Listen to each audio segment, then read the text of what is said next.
Hello everyone, इसमें हम लोग डिस्कस करेंगे तब भी वेट ट्रांसमिट होता है अपर बॉडी का, लाइक थोरेक्स का, एब्डोमेन का, जो भी वेट ट्रांसमिट हो रहा है हम लोगों का हिप जॉइंट पे, तो क्या क्या चेंजेज आएंगे हिप जॉइंट के अंदर, जो फीमर बोन है उसके अंदर क्या क्या चेंजेज आएंगे, कैसे वेट ट्रांसमिट होता है, कहाँ पे कौन सी फोर्सेस लगेंगी, ये सब डिस्कस करेंगे। Structural adaptation of femur on weight bearing. अभी जो वेट अपर बॉडी का आ रहा है, हेड का, आर्म का, ट्रंक का वेट जो आ रहा है, half of weight right side transmit होगा, half of weight left side transmit होगा। फुल अपर बॉडी का weight half weight right side, half side left side जाएगा। अभी हम स्पेसिफिक एक जॉइंट की बात करेंगे, क्या क्या एक जॉइंट पे फोर्सेस लगती हैं। सपोज हम लोग we are taking right side of hip joint. Hip joint अभी इसका जो फीमर बोन है, क्या क्या इसके ऊपर चेंजेस आएंगे, वो सब कुछ हम डिस्कस करेंगे। This is femur bone.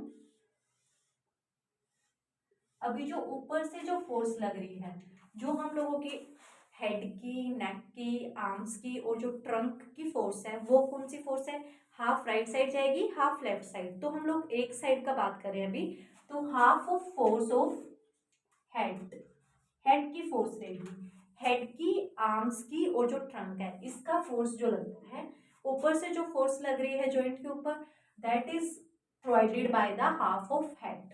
और जो अभी ग्रेविटी फोर्स भी लगती रहती है, हम लोग हर टाइम कहीं पे भी कोई भी मूवमेंट करे हैं, कोई भी एक्टिविटी करे हैं, एवरी टाइम ग्राउंड एक फोर्स एक्सर्ट करता है बॉडी पे, that is called gravity force, that is called ground reaction force, ground reaction force. तो दो फोर्सेस लगती हैं बॉडी के जॉइंट्स के ऊपर यहाँ पे, एक ऊपर से सुपीरियरली जो लग रहा है, हाफ ऑफ हेड का फोर्स आ रहा है, बॉडी का वेट जो ट्रांसमिट हो रहा है, और सेकंड जो ग्राउंड फोर्स लगा रहा है, जो ग्रेविटेशनल फोर्स लग रही है, that is ground reaction force. अभी तक हम लोग इन लाइन को एक्सटेंड करेंगे, दिस वन, ये लाइन को हमने एक्सटेंड किया, इसको एक्सटेंड किया, तो इसके जो परपेंडिकुलरली है, perpendicular to this line and perpendicular to this line, ये क्या फॉर्म हो जाता है, मोमेंटम। दिस इज मोमेंटम, इन दोनों के बीच में मोमेंट आर्म फॉर्म हो जाता है। अभी हम बात कर रहे हैं कि एक तो फोर्स ऊपर से लग रही है, ऊपर से नीचे की तरफ लग रही है, और एक नीचे से ऊपर की तरफ जा रही है, दो पैरेलल फोर्स लग रही है, टू पैरेलल फोर्स लग रही है, पैरेलल फोर्स, दो पैरेलल फोर्स तो लग रही है हिप जॉइंट पे, बट अपोजिट इन डायरेक्शन, दोनों की दोनों अपोजिट है, अपोजिट इन डायरेक्शन।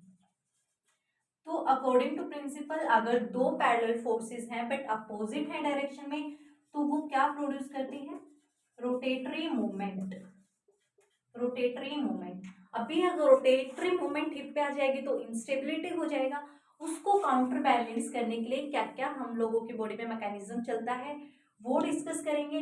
फर्स्ट हम लोग बात कर रहे हैं, हाँ, पूरी बॉडी के ऊपर वेट बियरिंग आ रहा है तो क्या क्या चीजें जाएंगे, वेट बियरिंग, जैसे हेड आया तो यहाँ पे क्या क्या रिएक्शन फोर्सेस लगी, ground reaction force, ground reaction force जो लग रही है उसके बारे में डिस्कस किया।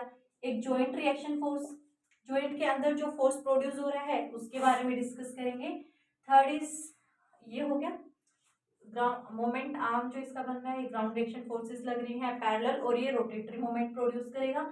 सेकंड, जो अंदर वाला एस्पेक्ट है, जो ये एस्पेक्ट है, यहाँ पे हमेशा कौन सी फोर्सेस लगती हैं, कंप्रेसिव फोर्सेस, कंप्रेसिव फोर्सेस। और जो आउटर वाला पोर्शन है यहाँ पे, टेंसाइल फोर्सेस।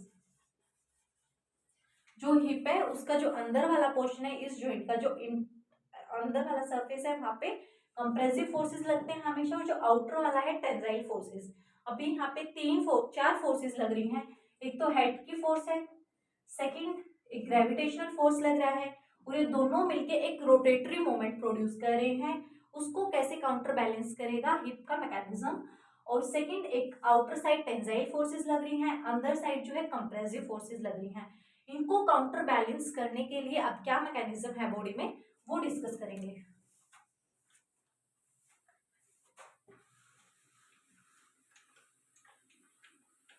इसको डिस्कस करेंगे। फर्स्ट, क्या क्या काउंटर बैलेंस फोर्सेस के लिए क्या क्या चीजें हैं, स्ट्रक्चरल क्या क्या अडेप्टेशन आएंगी। फर्स्ट, हम लोगों का जो फीमर है,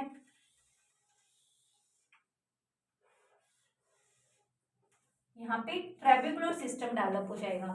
फर्स्ट क्या क्या चीजें होंगी, trabecular system develop, trabecular system develop.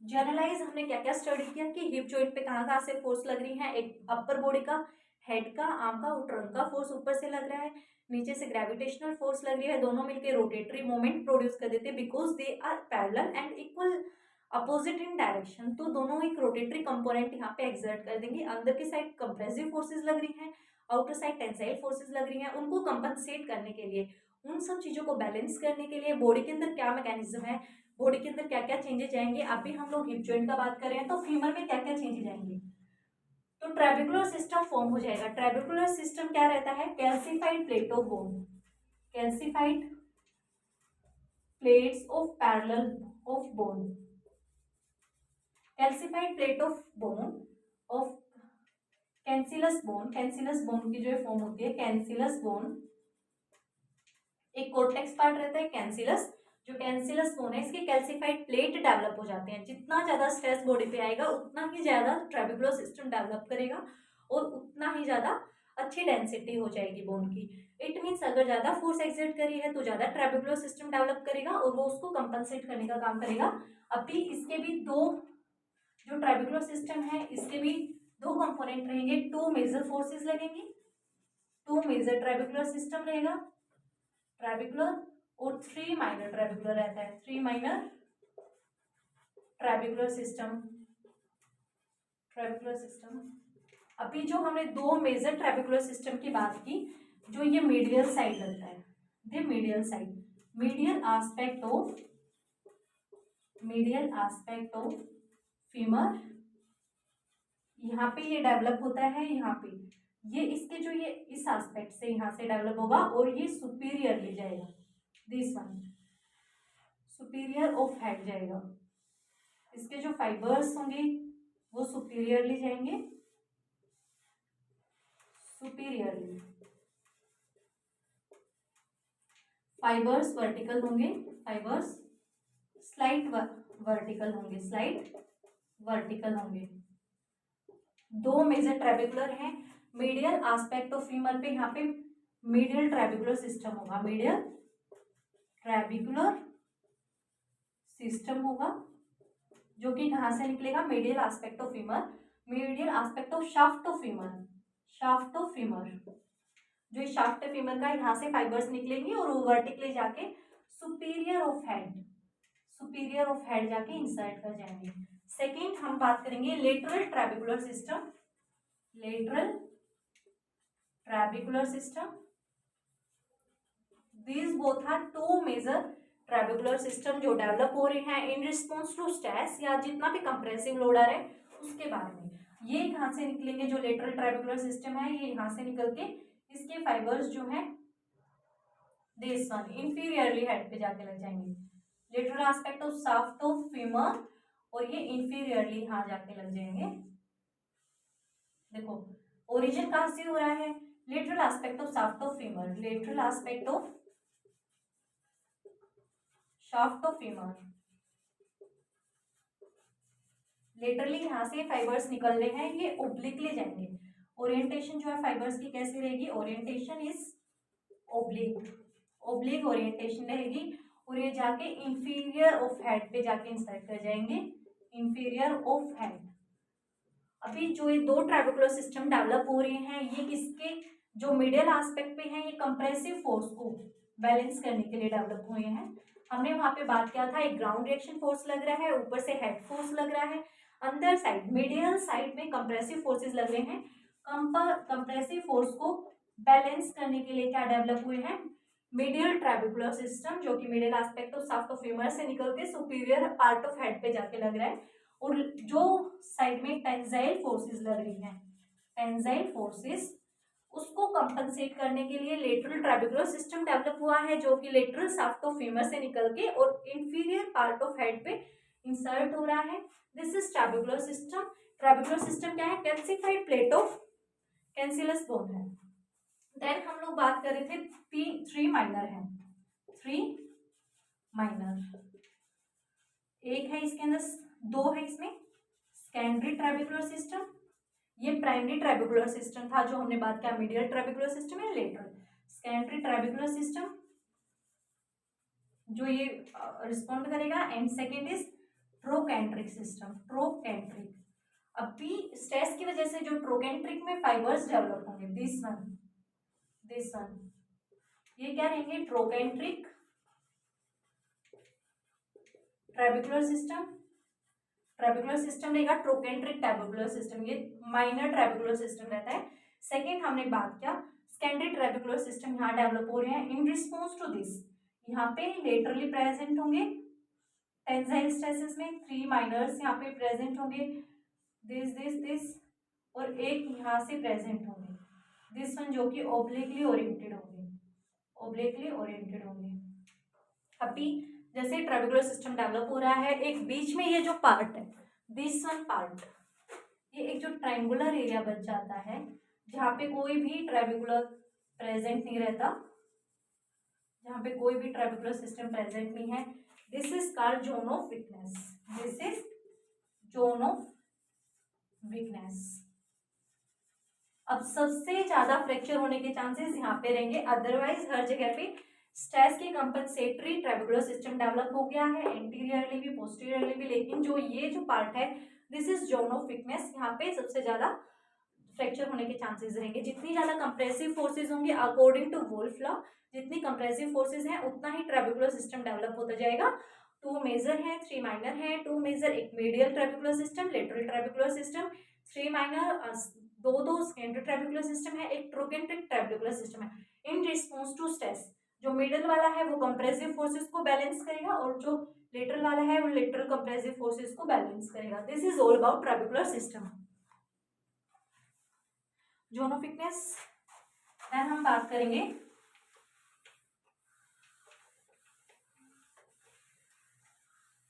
First है trabecular system, second one is obliquity nature of shaft of femur, जो ये नेचर है ओब्लिक है, this one,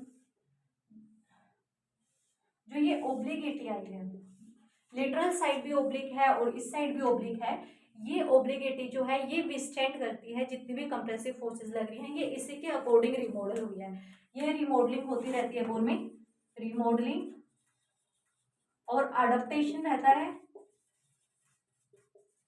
in response to stress, किसके रिस्पॉन्स में, in response to stress, stress लग के ही ये जो बोन है ये तब भी ओब्लिगेटी नेचर में आई है, ये ओब्लिगेटी आई है फीमर में in response to stress, stress को विस्टैंड करने के लिए, ये कैपेसिटी विदहोल्ड करने के लिए इसके अंदर ओब्लिगेटी नेचर है।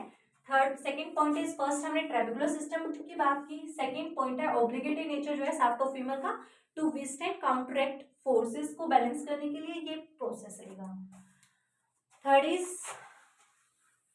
ओब्लिगेटी nature, second, and third one is joint reaction, contact forces। अभी जितना भी वेट आता है बॉडी का वो हिप जॉइंट पे कैसे ट्रांसमिट होता है उसके बारे में डिस्कस करेंगे। This is acetabulum and this is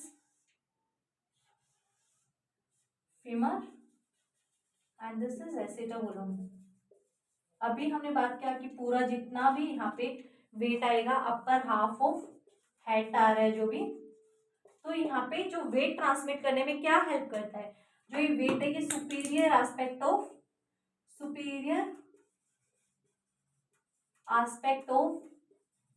acetabulum, superior aspect acetabulum weight transmission में हेल्प करता है, या लेब्रम की बात कर लेते हैं, या superior aspect of head of femur, superior of head of femur. तो वेट ट्रांसमिट होती है एक जॉइंट के अंदर, हिप जॉइंट के अंदर, तो ये जो इसका सुपीरियर एस्पेक्ट है एसिटाबुलम का, only this one, superior aspect of acetabulum, और जो सुपीरियर पार्ट है ऑफ हेड ऑफ फीमर, यही वेट ट्रांसमिशन में हेल्प करते हैं। जितना भी वेट आता है वो सिर्फ इसी पार्ट में ट्रांसमिट होता है, फुल हेड वेट ट्रांसमिशन में नहीं हेल्प करता है, सिर्फ जो सुपीरियर एस्पेक्ट है वो ही ट्रांसमिशन में हेल्प करता है, दिस वन। अगर सपोज शैलो अगर एसिटाबुलम हो जाता है शैलो, तो मोस्ट ऑफ जो हेड है वो बाहर निकल जाएगा, तो कॉन्टेक्ट एरिया डिक्रीज कर जाएगा, कॉन्टेक्ट एरिया डिक्रीजेस। अगर जो शैलो है, अगर जो एसिटाबुलम है वो शैलो हो जाती है, तो एसिटाबुलम का जो आर्टिकुलर सरफेस है, आर्टिकुलर सरफेस डिक्रीजेस, जो कॉन्टेक्ट एरिया है वो डिक्रीज कर जाएगा, जॉइंट रिएक्शन फोर्सेस जो है वो इंक्रीज कर जाएंगी, and it lead to instability, it lead to instability, ये इंस्टेबिलिटी हो जाएगा। सपोज अगर ये बहुत ज्यादा डीप हो जाता है तो यहाँ पे ओवर कवरेज हो जाएगी, ओवर कवरेज, ओवर कवरेज की वजह से इम्पिंजमेंट होने के ज्यादा चांसेस रहेंगे, और डीजनरेटिव चेंजेस यहाँ पे दोनों में ही, अगर ये एब्नॉर्मलिटी है दोनों में ही डीजनरेटिव चेंजेस आने लगेंगे, जिसकी वजह से लेब्रम टीयर हो सकता है, आर्टिकुलर कार्टिलेज टीयर हो सकता है, और बोन के साथ में ऑस्टियोफाइट्स बनने शुरू हो जाएंगे। This is all about the contact forces. ऊपर से आ रहे हैं तो सिर्फ इसमें हम लोगों को मेन पॉइंट क्या ध्यान रखना है कि जो सुपीरियर एस्पेक्ट है एसिटाबुलम का, superior part of head of femur, यही वेट फोर्स ट्रांसमिशन में हेल्प करते हैं, फुल पार्ट नहीं करता है वेट ट्रांसमिशन या फोर्स ट्रांसमिशन में। अगर जो शैलो अगर एसिटाबुलम हो जाता है तो जॉइंट कॉन्टेक्ट फोर्सेज ज्यादा होंगी, कॉन्टेक्ट एरिया इसमें डिक्रीज कर गया है। लेकिन जो ये सेकेंड वन है इसमें जॉइंट रिएक्शन फोर्सेस कम होंगी, अगर ज्यादा डीप कॉन्केविटी है तो इसमें जॉइंट रिएक्शन फोर्स कम होंगी, लेकिन इसमें इम्पिंचमेंट होने के ज्यादा चांसेस हैं, डिजनरेटिव चेंजेस आने के ज्यादा चांसेस हैं। अभी हम लोग बात कर रहे हैं आर्टिकुलर कार्टिलेज की।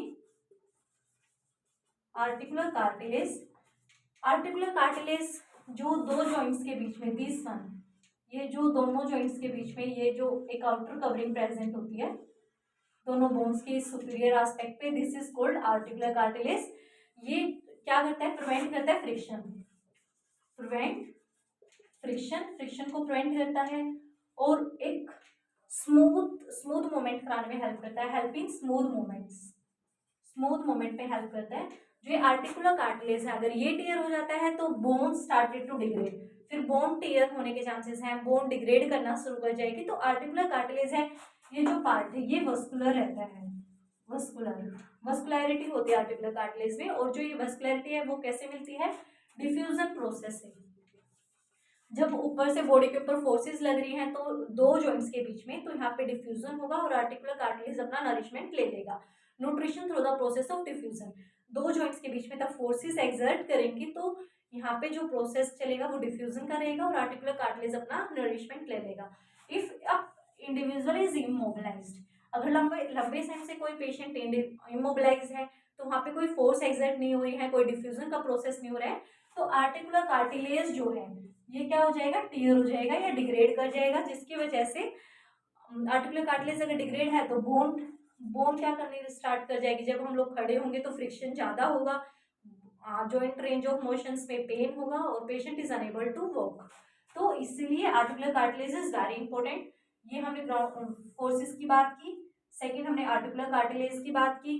अगर ये शैलो हो जाता है तो क्या क्या जॉइंट ट्रैक्शन फोर्सेस बढ़ जाएंगी, कॉन्केविटी है तो कैसे कैसे इंस्टेबिलिटी आता है, वो सब हमने डिस्कस किया।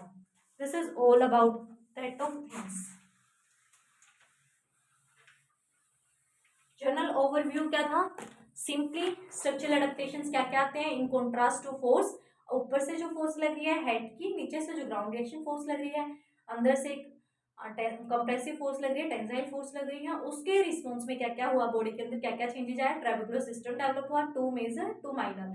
Second thing, obliquity of shaft of femur develop हुई, जो कि जो ये फोर्सेज लग रही है इनको विस्टैंड करने के लिए। थर्ड हमने बात किया आर्टिकुलर कार्टिलेज वेरी इंपॉर्टेंट, जो कि फोर्स ऑफ ट्रांसमिशन में, जॉइंट रेंज ऑफ मोशंस में हेल्प करता है और स्मूथ मूवमेंट प्रोवाइड करता है इन सब में। Thank you.